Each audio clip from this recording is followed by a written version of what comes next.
Sem liberdade de mercado, até gigantes tropeçam, mas a conta sempre sobra para você. Este é o Visão Libertária, sua fonte de informações descentralizadas e distribuídas. Ajude a propagar as ideias de liberdade.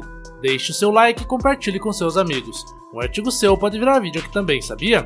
Este artigo foi escrito por Martins, revisado por Coreia com K e narrado por Gordinho Caipira. O CEO da Disney, Bob Iger, anunciou que a empresa parará, ao menos por um tempo, com a tal agenda woke. Segundo ele, a ideia é focar mais no entretenimento e menos nas pautas ideológicas que andaram dominando algumas produções da companhia nos últimos anos. Parece uma boa notícia, certo? Mas antes de comemorar, vale a pena questionar: será que isso é uma mudança real ou só papo furado para acalmar os acionistas e reconquistar o público? Nos últimos anos, a Disney encheu suas produções de mensagens progressistas, o que não agradou nada a seus clientes. Filmes flopando nas bilheterias, perda de assinantes no Disney Plus e uma galera cada vez mais irritada com a insistência em politizar o que antes era só diversão. Até aí, nada demais. O mercado está aí para ajustar essas coisas. Se o público não gosta, para de consumir e a empresa se mexe. Simples, né? Mas será que a Disney tá mesmo ouvindo? Esse recuo anunciado pelo Bob Iger pode até ser um sinal de que estão sentindo a pressão. Mas sejamos sinceros, as grandes corporações só mudam de ideia quando o bolso começa a doer. Não tem despertar de consciência aqui, nem precisa. Só que no caso da Disney, há outro problema. A empresa não é só uma corporação gigante, ela também está cheia de privilégios estatais, subsídios, incentivos fiscais, parcerias com governos locais para construir seus parques temáticos, a lista é longa. Ou seja, quando uma entidade desse tamanho diz que está ouvindo o público, é bom lembrar que ela não está jogando no livre mercado. Na prática, a Disney está em uma posição em que pode se dar ao luxo de ignorar o público por mais tempo que deveria. Por quê? Porque o Estado banca parte da brincadeira. Imagina se a Disney tivesse que competir de verdade, sem esses auxílios. Será que duraria tanto tempo insistindo em produzir conteúdo que o público rejeita? Provavelmente não. Só que como há esse suporte estatal, ela consegue se arrastar mesmo quando faz um monte de decisões ruins. E quem paga a conta no final? Bem, todos sabemos, o contribuinte. A Disney, que já foi sinônimo de inovação e criatividade no mundo do entretenimento, parece estar presa a um loop infinito de remakes, reboots e adaptações live action. Enquanto isso, os grandes sucessos originais andam cada vez mais raros. Deste modo, surge a pergunta: o que aconteceu com a gigante que criou o clássico como o Rei Leão e a Pequena Sereia? Será falta de criatividade ou algo mais?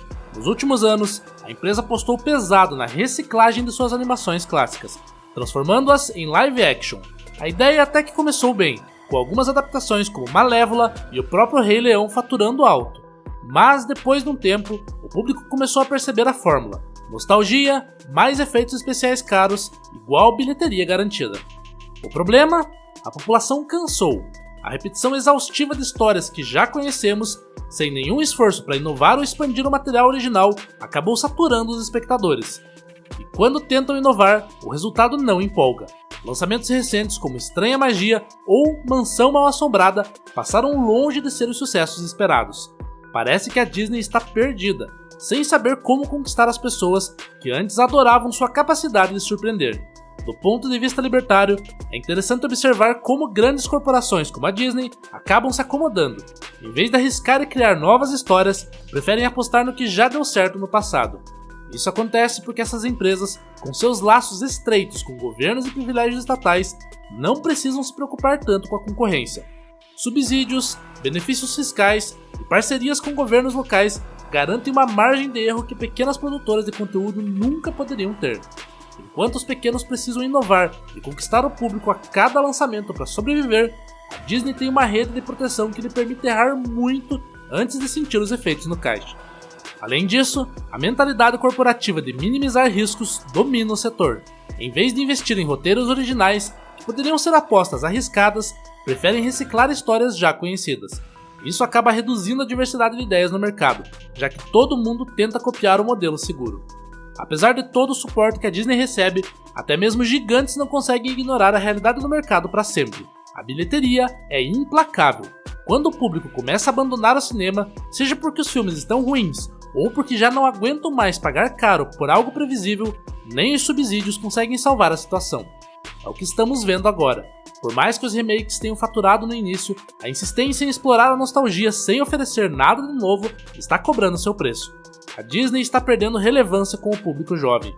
Sem uma base forte de novos fãs, o futuro da empresa fica comprometido. Se continuar nesse caminho de preguiça criativa, a tendência natural seria perder espaço para novos competidores mais inovadores. Isso só não acontece tão rápido porque o Estado protege os gigantes, dificultando a entrada de novos players no mercado.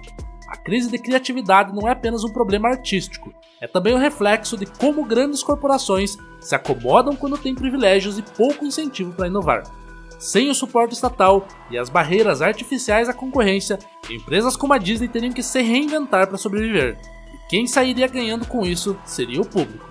No final das contas, o que está matando a criatividade não é apenas a obsessão pelo que já existe, mas o sistema que permite que empresas sobrevivam mesmo quando oferecem menos do que o público merece. A notícia de que a Disney perdeu mais de 55 bilhões de reais com o Disney Plus corrobora com a sua decadência. O serviço de streaming que começou como uma aposta promissora agora enfrenta dificuldades financeiras gigantescas. Quando a Disney Plus foi lançada, a empresa prometia revolucionar o mercado. No começo parecia funcionar. Milhões de assinantes se juntaram ao serviço, atraídos por produções exclusivas e o vasto catálogo. Mas havia um detalhe que a maioria ignorou. O modelo exige um investimento colossal e um fluxo constante de conteúdo de alta qualidade. É algo caro, muito caro. Empresas como essa conseguiram sustentar essa expansão inicial graças à injeção de capital em uma economia inflada por estímulos governamentais, taxas de juros baixíssimas e impressão desenfreada de dinheiro. Enquanto o mercado de ações estava em alta e investidores apostavam em crescimento infinito, parecia que tudo estava sob controle. Entretanto, bastou o cenário econômico mudar, com juros subindo e crédito ficando mais apertado, para a realidade bater na porta. O público, impulsionado pelo cansaço devido às produções sem apelo e preços que só aumentavam, começou a abandonar o barco. No final das contas, os prejuízos bilionários da Disney mostram que nem mesmo uma empresa tão grande pode ignorar as leis do mercado para sempre. Quando o conteúdo entregue ao público não é considerado bom o suficiente para justificar o preço, o resultado é óbvio: as pessoas cancelam. A crise do Disney Plus é um exemplo claro de como o mercado pode corrigir exageros, se o deixarmos trabalhar. Contudo, para que isso funcione de verdade, precisamos de menos interferência estatal e menos privilégios para gigantes corporativos.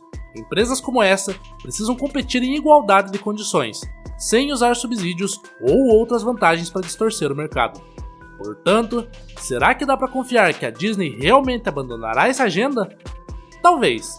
Se o mercado continuar apertando, isso pode ser uma realidade. Mas o ponto principal aqui não é o que ela está fazendo, e sim como opera. Enquanto tiverem laços estreitos com o Estado, o jogo nunca vai ser justo de verdade. No final das contas, o que importa não é se a Disney é woke ou não, mas se irão acabar com os privilégios que permitem que empresas ignorem o público e ainda sobrevivam. A verdadeira mudança não vem dos CEOs dando discursos bonitos. Ela vem da liberdade e da responsabilidade de seus atos, sejam eles bons, sejam eles ruins. Obrigado pela audiência. Este é um canal colaborativo. Participe você também. Cadastre-se agora mesmo no nosso site visãolibertaria.com e envie os seus artigos por lá. Os colaboradores recebem recompensas em Bitcoin. Inscreva-se no canal e clique no botão da campainha para ser avisado de novos vídeos. Até a próxima!